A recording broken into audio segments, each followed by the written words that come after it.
Evet. Axşamınız xeyir. Bugün biz sizə peşələr tanıtacağım. İlk qonağım rəqs müəllimi Beşir Səfədovdur. Xoş gəldiniz. Siz neçə yaşınız var? Başladım. 28. Neçə yaşınızda bu peşə başlamışsınız? Peşəyə və rəqs müəllimi olaraq 16-17 yaş arası. Bu peşə sizi kim gətirdi? Özüm. Yəni necə gəlmisiniz? Özüm marağım olub, özüm bu qədər əlləmişim yavaş-yavaş.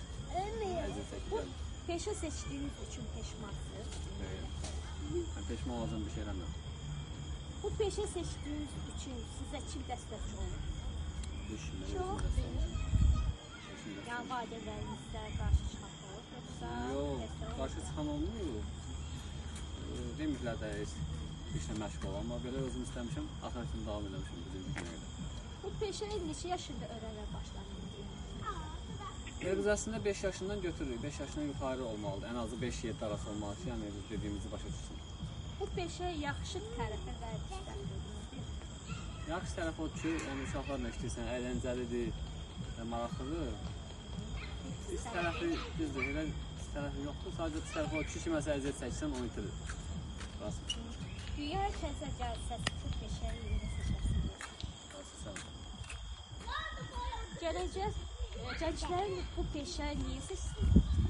Niyə seçirlər? Seçsinlər, yəni gələcək insanlar bu peşə niyə seçsinlər? Gözəl işdir də, yəni səviyyəli bir şey. Bu peşə haqqında qısa məlumat verə bilərsiniz? Qısa məlumat məsələn yoxdur. Yəni məsələ gələcək insanlara gəlsin. Yəni belə deyim də, bizim şeylər ki, hobbidir də, maraqdır. Yəni uşaqlarda maraq yaradır, dəyərləri öyrənməyə falan. Qazanc var, işləyəndə qazanc var.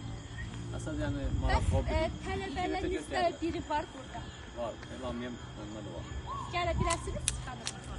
Gözlər. Sana var. Adınız nədir? Soyadınız nədir? Mədə var. Məndən razısınız? Bəli.